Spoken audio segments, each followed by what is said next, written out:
नमस्ते दोस्तों। आज हम बात करेंगे 20 साल की लड़की के साथ बनी सत्य घटना पे। माँ का मन बड़ा बेचैन था, हो भी क्यों ना। 20 साल की बिटिया जो रोज दिन सुपने से पहले घर पहुंच जाती थी, आज उसे 1 घंटा देर हो गई थी। शांति जी अपने दोनों छोटे बच्चे के साथ खेल उनका मन लगा रही थी, लेकिन खुद सिर्फ शरीर से उनके साथ मौजूद थी। मन बड़ी जया में ही अटका था।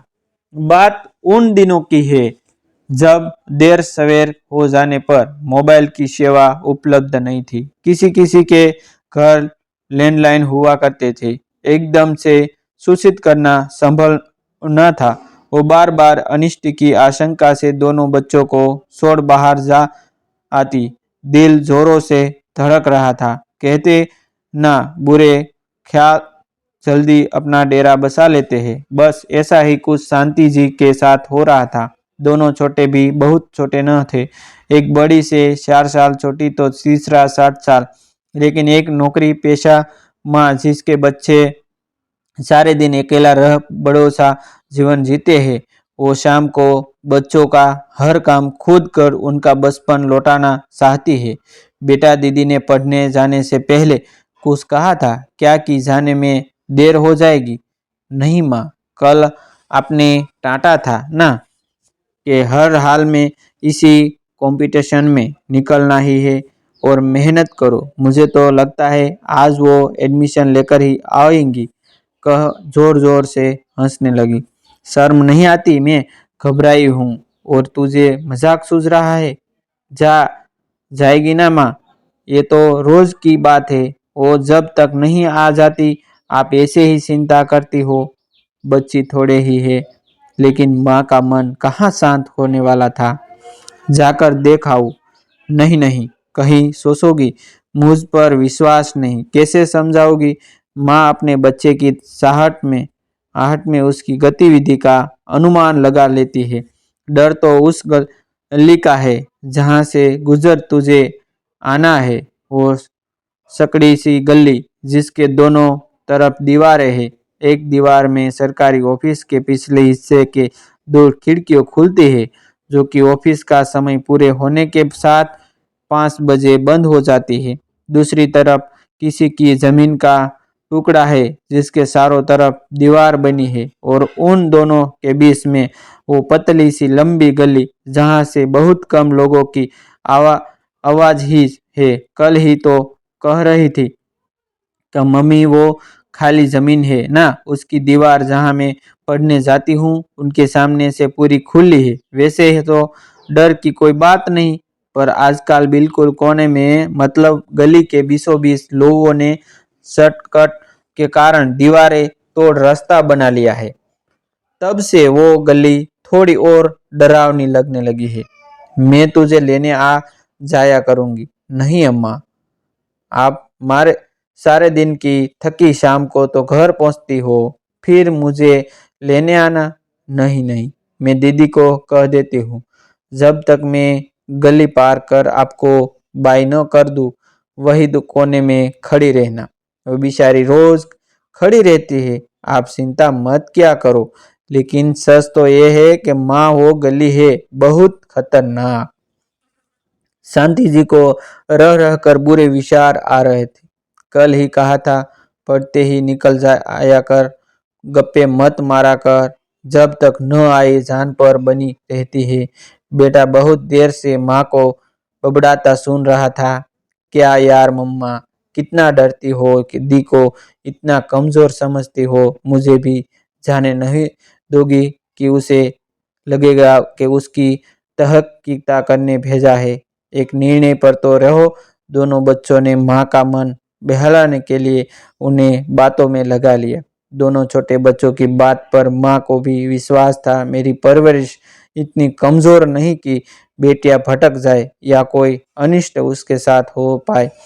पतिदेव के आने का समय हो रहा था। शांति जी शाम के खाने में व्यस्त हो गई। आज आई तो डांटूंगी जरूर, समय पर निकल आया करे। ये इतनी देर तक रुकना सही नहीं है। थोड़ी देर में सब अपने में व्यस्त हो जाएंगे। 2 कमरों के सरकारी मकान में हर जगह मिली बांटे कर इस्तेमाल की जाती है। दोनों बच्चे अभी आधा घंटा फ्री थे तो कैरम का आनंद उठा रहे थे। टिंग टोंग घंटी आगे बजने ही वाली थी कि माँ पल्लू से हाथ पोंछते हुए दरवाजा खोलने चली आई।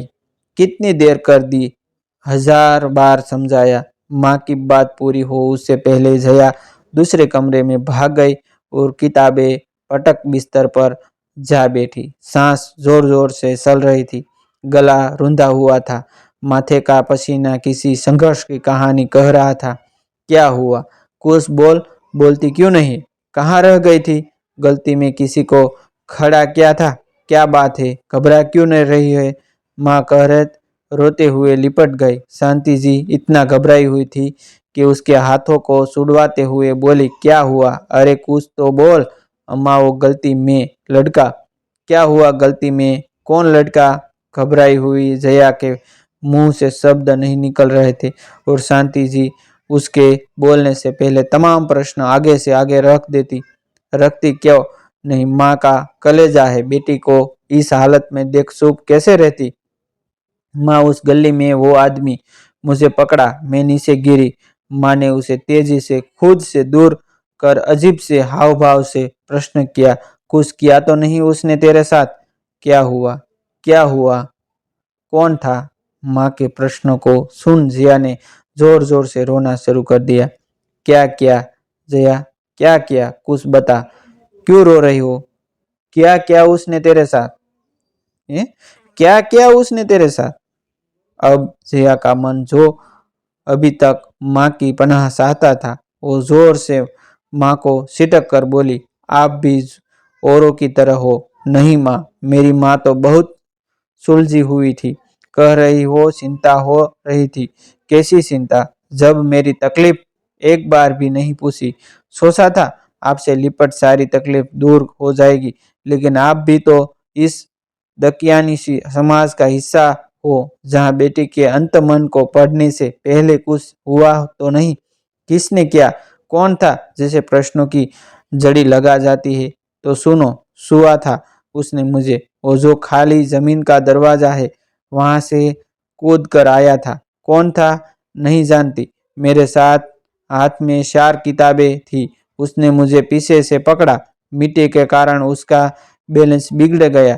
गिरने पर भी उसने मुझे पेट से कस के पकड़ा हुआ था। मेरे सिलाने पर वहां कोई नहीं आया। चारों तरफ अंधेरा था, प्रकृति का भी और मेरे अंतस में भी। तब सिर्फ माँ याद आई। हम मध्य वर्गीय परिवार का हिस्सा है, ये बात हमेशा याद रखना। अपने माता पिता की इज्जत पर कभी सोच उस मत आने देना। तुम तीनों ही हमारा स्वाभिमान हो। सब सामने परेशानी हो और सब रास्ते बंद दिखे तो अपने आत्मविश्वास का रास्ता खोलना, पूरी ताकत और स्वाभिमान से अपनी रक्षा करना। और मैंने ही वही किया है माँ। वो स्पर्श मैंने पहली बार महसूस किया था। उसकी पकड़ बहुत मजबूत थी। सोचकर भी रोंगटे खड़े हो रहे थे। जब कोई रास्ता नजर नहीं आया तो मैंने पुरजोर कोशिश कर अपनी किताबों से उसकी आंखों पर तेजी से प्रहार किया और लोगों को आवाज लगा पूरी कोशिश कर खुद को छुड़ा भांगी। सड़क देख खुद को लोगों के सामने स्वाभाविक करना बहुत मुश्किल था। मेरे हाव भाव शायद इस अनहोनी की कहानी कह रहे थे। कैसे उन्हें स्वाभाविक करूं? लग रहा था कि मेरी बोली चाली गई है। फिर डगमगते कदमों से सोचा किसी तरह घर पहुंच जाओ। घर में माँ होगी जो मेरी शक्ल से मेरी तकलीफ का अंदाजा लगा लेगी। लेकिन तुम भी पहले उस समाज का सोचने लगी, अपनी इज्जत बेइज्जती का, और कह बुरी तरह रोने लगी। माँ ने उसे सीने से चिपका कर लिया। माफ कर दे बेटा, मैं इतनी गलत हो सकती हूँ नहीं जानती थी। बस कह रही हूँ कि तू यदि हम कौन था, क्या क्या दायरे से निकल अपने बच्चे के मन को पहले पढ़े, उसका साथ दे तो आधे से ज्यादा दिनों में अपराध कम हो जाएगा। तू ठीक है माँ ना? माँ ने जया को पानी पिलाया। जब वो शांत हुई तो पूछा, दीदी को खड़ा नहीं किया था? नहीं माँ, उसी समय उनकी मम्मा ने आवाज मारी तो वो चली गई। उसका मतलब किसी को पता था कि तू रोज इस जगह से आती जाती है। कोई मौके के इंतजार में घात लगाया बैठा था। तुम सही कहती हो माँ। अपनी रक्षा करने के लिए औरत दुर्गा और चंडी अपने आप बन जाती है। नहीं जानती इतनी ताकत मुझ में कहाँ से आई। बस उद्देश्य था खुद की आबरू बचाए रखना। हाँ बेटा, हर औरत को भगवान ने कोमल बन दिया है, लेकिन यदि अपने आत्मविश्वास से अपनी रक्षा का जिम्मा हम खुद उठा ले तो कोई भी सामने वाला दुस्साहस करने से पहले 1000 बार सोचेगा। मुझे जीवन पर अफसोस रहेगा कि पहला शब्द मेरा ही होना चाहिए था। तू ठीक है ना? मैं उग गई माँ। मैं इस बात को कड़वी याद की तरह भूलना चाहती हूँ। अगले दिन जाने का समय था। जया नहीं जाने का मानस बनाए हुए थी। मन अभी भी शांत नहीं था। रह रह कर घटनाक्रम आंखों के आगे आ जाता। इस अनहोनी से बचने का एक ही उपाय था, उस यादों की ही आत्मा कर देना। टिंगे टोंग दरवाजे की घंटी सुन छोटी बहन ने दरवाजा खोला। माँ, आज इतनी जल्दी दी आ गई? नहीं जा रही माँ। माँ ने जया का हाथ पकड़कर कहा, चलो आज मैं गली के कोने में खड़ी रहूंगी। जानती हूँ कोई भी ताकत मेरी बेटी के आत्मबल को तोड़ नहीं सकती। मेरी परवरिश कभी कमजोर नहीं हो सकती। तुम्हारा नहीं जाना सामने वाले के इरादों को मजबूत करना है। तुम्हें जाकर एक दिखाना है कि तुम डरी नहीं। आज पूरी तैयारी के साथ उसके मसूबे को परास्त करने आई हो। हाँ, खुद पर विश्वास रखना अच्छा है, लेकिन सावधानी रखना भी इतना ही जरूरी है। माँ के विश्वास ने जया के हौसले मजबूत कर दिए। पूरा रास्ता पार कर पलट मुस्कुराकर माँ को बाय किया। आज एक अलग ही आत्मविश्वास उसके चेहरे में झलक रहा था। आज यदि हम सब अपने बच्चों को मजबूती का सिर्फ पाठ न पढ़ा, उसका साथ दे, तो न जाने कितनी जया के फैसले उड़ान भरेंगे। दोस्तों, ऐसी न्यू न्यू कहानी देखने के लिए हमारा चैनल आप सब्सक्राइब कर सकते हैं, क्योंकि हम डेली न्यू न्यू स्टोरी लाते हैं। जय हिंद, जय भारत।